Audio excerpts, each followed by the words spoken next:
Hello everyone, एक बार फिर से आप सभी का स्वागत है make it easy online platform पे।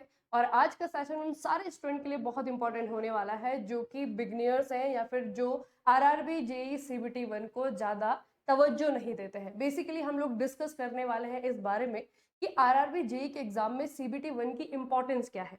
बहुत सारे बच्चे नहीं जानते हैं, इसीलिए सीबीटी वन को बहुत हल्के में लेते हैं या फिर इस सीबीटी वन वाले फेज की तैयारी सीरियसली नहीं करते हैं, जिससे क्या होता है आप सीबीटी वन में ही यानी कि फेज वन में ही बाहर हो जाते हो।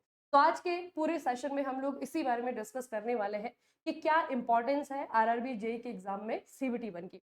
देखिए बच्चे, सबसे पहले जो इंपॉर्टेंस है आपकी इस एग्जाम में वो ये है कि आपका पर्सपेक्टिव। आप आरआरबी जेई के एग्जाम की जब तैयारी करते हो तो सीबीटी वन के बारे में क्या सोचते हो कि सीबीटी वन तो लास्ट में जो मेरिट लिस्ट बनेगी वहां पे मार्क्स आपके कैलकुलेट नहीं होंगे, यानी कि मेरिट जो है इसके आधार पर नहीं बनेगी। जबकि ये क्या है, ये एक बहुत बड़ा मिथ है। आप लोगों को पता है कि सीबीटी वन जो है सिर्फ क्वालिफाइंग नेचर का एग्जाम नहीं है। जब आप इसके तैयारी करते हो, प्रिपरेशन करते हो, तो आपके जो मार्क्स आते हैं वो डिसाइड करता है कि आप कितने पोस्ट के लिए क्वालिफाई किए हो, है ना। तो सीबीटी टू क्लियर करने का या फिर मेरिट में आने के जो चांसेस हैं आपके, वो बहुत ज्यादा बढ़ जाते हैं अगर आप लोग सीबीटी वन में बहुत अच्छा स्कोर करते हो। ठीक है, तो सबसे पहली बात, हमेशा अपना पर्सपेक्टिव सीबीटी वन के प्रति ये रखना कि हमें क्या करना है, बहुत अच्छे से प्रिपरेशन भी करनी है और बहुत अच्छे मार्क्स लेकर के भी आने हैं। ठीक है, तो अपना जो पहला पर्सपेक्टिव है या फिर कह सकते हैं जो मिथ है आपका, वो आप लोगों को ब्रेक करना होगा अपनी तैयारी से पहले। अब दूसरा जो पर्सपेक्टिव है या फिर जो दूसरा जो फैक्ट है सीबीटी वन की इंपॉर्टेंस के बारे में, वो सर आप लोगों को बताएंगे। जैसे कि मैंने आपको बताया ही है कि भाई सीबीटी वन जो है आप नेगलेक्ट नहीं कर सकते हैं, बात के लिए नहीं छोड़ सकते। क्यों? क्योंकि सबसे इंपॉर्टेंट यही है ना, ये एक फिल्टर की तरह काम करता है ना, कि जो भी आपके पास अनसीरियस बच्चे होते हैं या फिर जिन्होंने सिर्फ और सिर्फ टेक्निकल पर ही ध्यान दिया होता है, नॉन टेक पर नहीं ध्यान दिया होता, तो सीबीटी वन में उनको क्या कर दिया जाता है, बाहर कर दिया जाता है। तो इसीलिए आपके पास टू फेज में है, सीबीटी वन और सीबीटी टू। तो अगर आप लोगों को ये पेपर क्लियर करना है तो सीबीटी वन को भी उतनी ही इंपॉर्टेंस देनी पड़ेगी, क्योंकि अगर आप लोगों ने सीबीटी वन को ज्यादा इंपॉर्टेंस नहीं दी ना, तो ऑब्वियस सी बात है आप पीछे रह जाओगे, बाकी सारे के सारे आगे चले जाएंगे। बिल्कुल सर। उसके अलावा अगर आप देखें तो सीबीटी वन में बच्चे जब आप अपियर होते हो, है ना, तो दो तीन चीजें हैं जो कि आपको इस एग्जाम में अपने ध्यान में रखनी है। सबसे पहली बात, आप इंजीनियर हैं, आपने चाहे डिप्लोमा हो चाहे डिग्री हो, आप लोगों ने टेक्निकल ज्यादा पढ़ा हुआ है। तो सीबीटी वन में टारगेट किया जाता है आपकी वल्नरेबिलिटी को, यानी कि आपके वो वाले फेस को, वो वाले पार्ट को जो कि आपका कमजोर है, वीक है। ठीक है, तो ये थोड़ा सा ध्यान में रखते हुए आपको चलना है कि आपकी जो वल्नरेबिलिटी है यानी कि आपकी जो कमजोरी है, उसी को टारगेट किया जा रहा है। तो आप लोगों को इस कमजोरी को क्या करना है, कन्वर्ट करना है। किस चीज में कन्वर्ट करना है, स्ट्रेंथ में। ठीक है, तो ये जो आपकी कमजोरी है यानी कि नॉन टेक्निकल पोर्शन, अगर हम देखते हैं सीबीटी वन के पूरे एग्जाम को, तो पूरा का पूरा एग्जाम जो है आपका क्या है, नॉन टेक्निकल है। यहाँ पे आपको जीके पढ़ना होगा, जो कि आप लोगों ने अपने डिप्लोमा के दौरान या फिर बीटेक के दौरान तो पढ़ा नहीं होगा। उसके अलावा आपको मैथ्स पढ़नी होगी, आप लोगों को जनरल साइंस पढ़नी होगी, जो कि इंजीनियर के लिए थोड़ा सा बाकी सब्जेक्ट के कंपैरिजन में आसान रहता है। आप लोगों को मैथ्स पढ़नी होगी। तो आपको इस तरीके वेब में, जाल में जो है फंसाया जाता है, जिससे कि यहाँ से निकलना बहुत सारी इंजीनियर्स के लिए सबसे ज्यादा मुश्किल रहता है। तो ये चीज आप लोगों को सोच करके जानी है कि हमारी जो कमजोरी है उसको जो है आपको स्ट्रेंथ में कन्वर्ट करना है और बहुत अच्छा स्कोर करते हुए या फिर कह सकते हैं कि बहुत अच्छी प्रिपरेशन करते हुए आप लोगों को ये वाला फेज अपना पार करना है। अगली चुनौती क्या रहेगी बच्चे, सर, इन बच्चों के लिए? अच्छा, अगला सबसे इंपॉर्टेंट ये है ना कि सीबीटी टू पर ज्यादा ध्यान देना। और आपको पता होना चाहिए कि सीबीटी टू पर हम तभी तो पहुंचेंगे जब आप सीबीटी वन क्वालिफाई करोगे। तो अगर आप पूरा का पूरा टाइम सीबीटी टू के लिए दे रहे हो, तो भाई आप उसमें से मैक्सिमम टाइम फिलहाल के लिए, पूरा जो भी आपका शेड्यूल है उसमें मैक्सिमम टाइम जो है वो सीबीटी वन के लिए दीजिए, क्योंकि सीबीटी वन में आपके पास टेक्निकल कुछ भी नहीं आने वाला है। ठीक है, पूरा का पूरा जो है आपके पास वो नॉन टेक ही रहने वाला है। 4 सब्जेक्ट आपके पास टोटल है, मैथ्स है, रीजनिंग है, साइंस है, और आपके पास क्या रहने वाली है, जीके रहने वाली है। तो अभी अगर आप लोग ये सोच रहे हो कि चलो यार देख लेंगे बाद में सीबीटी वन, अभी हम सीबीटी टू के लिए भी प्रिपेयर करेंगे, तो ऐसा नहीं है। क्योंकि रही बात आपके पास मेरिट की, तो सीबीटी वन जैसा कि मैंने आपको बताया है कि ये आप लोगों को फिल्टर करने के काम आता है। अगर जो आप सीरियस नहीं हो, आप अगर सीबीटी टू पर ज्यादा ध्यान दे रहे हो, तो इस बारे में थोड़ा सा आप लोग को सोचना पड़ेगा। क्योंकि वही बात जो मैं बार बार आपको बता ही रहा हूँ कि सीबीटी वन क्लियर नहीं हो पाएगा, तो फिर जो आपका टेक्निकल ज्ञान है ना, वहां तक आप पहुंच ही नहीं पाओगे, मतलब आप दर्शा ही नहीं पाओगे, क्योंकि उसका पूरा का पूरा जो काम है वो किस पर है, सीबीटी टू पर। और सर इस पे ये भी है कि चाहे बीटेक का स्टूडेंट है, चाहे आप डिप्लोमा के स्टूडेंट हो, है ना, आपने बीटेक डिग्री होल्डर हो या फिर आप लोगों ने डिप्लोमा किया हुआ है, सीबीटी 1 पे सबका लेवल सेम होने वाला है ना। आप सीबीटी 2 में मैथमेटिक्स, आपका जो टेक्निकल नॉलेज है वो सीबीटी 2 में काम आएगा, है ना। वहां पे आप कह सकते हो कि हम थोड़ा सा डिप्लोमा वाले को कह सकते हैं कि थोड़ा सा उसके पास में थोड़ी सी कम नॉलेज है, या फिर डिग्री वाले के पास में थोड़ा सा प्लस पॉइंट है। लेकिन अगर आप सीबीटी 1 को देखते हो ना, तो सीबीटी 1 जो है आपका नॉन टेक्निकल है। तो चाहे डिप्लोमा होल्डर है, चाहे डिग्री होल्डर है, आप लोगों को सेम ग्राउंड पे यहाँ पे फाइट करना पड़ता है, सेम ग्राउंड पे compete करना पड़ता है। तो इस चीज को भी ध्यान में रखते हुए चलिए बच्चे, क्योंकि आप बीटेक वाले हो या डिप्लोमा वाले हो, आपको एक दूसरे के साथ में compete करना है ना। तो जब compete करोगे तो जो सीबीटी 1 है वो एक तरीके से आपको सेम ग्राउंड देगा। तो यहाँ पे किसी भी प्रकार की कोई भी एज किसी को नहीं मिलती है ना। तो ये भी इसकी सबसे बड़ी इंपॉर्टेंस है, ये आप लोगों को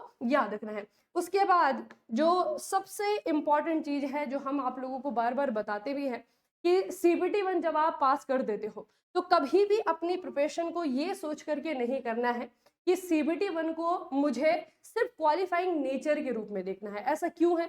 आप सोचो कि मैं जनरल साइंस में जो है आपका जो 30 नंबर का पोर्शन है, मैं बस यहाँ पे पास हो जाऊं, है ना, मतलब कोशिश करूं कि 30 में से मेरे 20 नंबर आ जाए। या फिर जो आपका यहाँ पे जनरल अवेयरनेस वाला जो पोर्शन है, वहां पे आपका जो 15 नंबर है उसमें से मेरे 6 या 7 आ जाए, है ना। ऐसा नहीं करना है, आपको कोशिश करनी है कि 30 नंबरों में से मेरे मैक्सिमम मार्क्स आए। ऐसा क्यों, वो अभी आप लोगों को सर बताएंगे। और जो 15 नंबर हैं आपके, इसमें से आपके मैक्सिमम जो है आपके 8 या 9 नंबर आए। या फिर आपका जो मैथ्स और रीजनिंग वाला पोर्शन है, उसमें भी आप लोगों को कोशिश करनी है कि सिर्फ क्वालिफाई करने का नहीं सोचना है ना, कि 30 नंबर है तो 15 आ जाए, 15 नंबर का है तो 7 आ जाए, ये बिल्कुल भी नहीं सोचना है। क्योंकि यहाँ पर जो नंबर आएंगे वो आप लोगों को बेनिफिट देंगे। किस चीज का बेनिफिट देंगे, सर बताइए इनको। जैसे कि बहुत से बच्चे का पिछली बार या तो उससे पिछली बार आपके मैसेज यही आता था कि भाई हमने सीबीटी 1 क्वालिफाई कर दिया था, लेकिन सीबीटी 2 में भी अच्छे मार्क्स आए, फिर भी हमारी जो जॉब है वो नहीं लगी, या फिर हमारा एग्जाम जो है क्लियर नहीं हुआ। उसका सबसे मेन जो पोर्शन है वो यही है कि सीबीटी 1 के जो मार्क्स होते हैं ना, वो आपके पास डिपार्टमेंटल जो कट ऑफ जाती है ना, उसको क्वालिफाई करवाता है। मतलब जिस हिसाब से या जितने डिपार्टमेंट के लिए आप लोग क्वालिफाई होंगे, उस हिसाब से आप लोग क्या दे सकोगे, एग्जाम दे सकोगे। ठीक है, तो सीबीटी 1 को ये मत सोचो कि सिर्फ क्वालिफाई करना है, वो तो करना ही है, लेकिन अच्छे मार्क्स से आप लोगों को क्या करना है, क्वालिफाई करना है। अच्छा, एक बात और है सीबीटी 1 की, कि इसमें आप लोग जो साइंस और जो जनरल अवेयरनेस पढ़ रहे हो ना, ये सिर्फ आपका सीबीटी 1 में काम नहीं आने वाला है, क्योंकि यही आपका सीबीटी 2 में भी काम आएगा। तो ऐसे नहीं कि सीबीटी 1 के लिए आप लोग जो तैयारी कर रहे हो सीबीटी 1 में काम नहीं आएगी।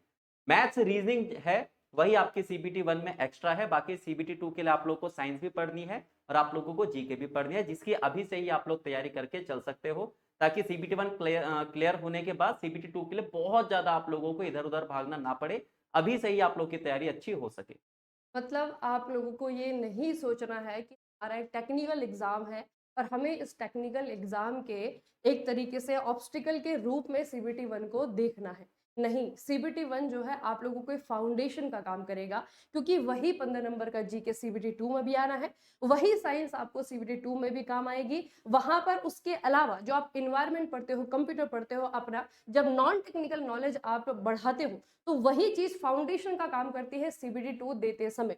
ठीक है, तो इस चीज को, इस मिथ को अपने दिमाग से हटा देना कि ये एक सिर्फ क्या है, पड़ाव है और इसको हमें पास करना है। ठीक है, ये सिर्फ एक पड़ाव नहीं है, आप लोगों को सीबीटी 1 को बहुत अच्छे से मास्टरी करते हुए मैक्सिमम जितना हो सकता है उतना स्कोर करना है, बहुत अच्छे से इसकी प्रिपरेशन करनी है, और फिर उसके साथ में, फिर उसके बाद में आप लोगों को बहुत अच्छे मार्क्स के साथ में सीबीटी 2 के लिए, और बल्कि जितनी भी पोस्ट के लिए आप लोगों ने अप्लाई किया है, सभी पोस्टों के लिए आप लोगों को सीबीटी 2 तक जाना है।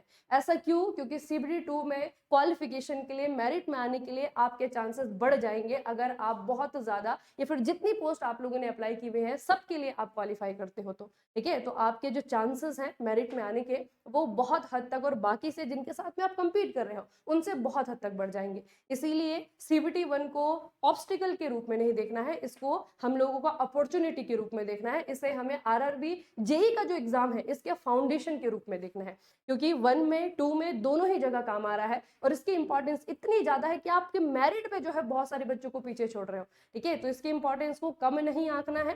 क्यों नहीं, वो आप लोगों को इतने लंबे सेशन में हमने बता दिया है। ठीक है, तो आई होप अब जो आपके दिमाग के मिथ थे सीबीटी 1 को लेकर के, वो सारे के सारे चूर हो गए होंगे, ब्रेक हो गए होंगे और आप जो है अब अपनी तैयारी करोगे आरआरबी जेईई एग्जाम की, वो बहुत अच्छे क्लियर माइंड के साथ में करोगे, क्लियर थॉट के साथ में करोगे, ठीक है। उसके अलावा अगर आप लोगों को मेक इट इजी के साथ में मिल करके पढ़ना है, अगर आप लोगों को अपनी सीट कंफर्म करनी है, अगर आप मैकेनिकल के स्टूडेंट हो तो सीबीटी 1 हो चाहे सीबीटी 2 हो, दोनों ही जगह सिलेक्शन का कंफर्मेशन मेक इट इजी आपको देता है। लेकिन अगर आप मैकेनिकल नहीं भी हो, किसी और ब्रांच के, और आपको सिर्फ आरआरबी जेईई सीबीटी 1 को टारगेट करना है और बहुत अच्छे नंबर लेकर के आने हैं, तो भी आप लोगों को मेक इट इजी ही ये कंफर्मेशन देता है कि सीबीटी 1 आपको पार करवाएंगे, वो भी बहुत अच्छे नंबर के साथ में, मैक्सिमम नंबर के साथ में। तो सर थोड़ा सा सोर्स बताइए बच्चों को, अगर हमारे साथ में जुड़ करके आप लोगों को पढ़ना है तो क्या क्या चीजें आप लोगों को हमारी वेबसाइट पे, हमारे पोर्टल पे मिलने वाले हैं। तो make it easy mechanical application है, उस पर अगर आप लोग जाओगे तो सीपीटी 1 के लिए स्पेशल आपके पास एक कोर्स है, रिकॉर्डेड प्लस आपके पास लाइव है। मतलब आपके पास लेक्चर इसमें रिकॉर्डेड फॉर्मेट में भी आप लोग को मिलेंगे, लाइव भी आप लोगों को मिलेंगे। हर एक चीज, चाहे आपके पास मैथ्स हो, रीजनिंग हो, साइंस की बात करें, चाहे जीके की बात करें, लाइव आपके पास रीजनिंग चल ही रही है। डेली हम लोग सुबह 10 बजे करते हैं।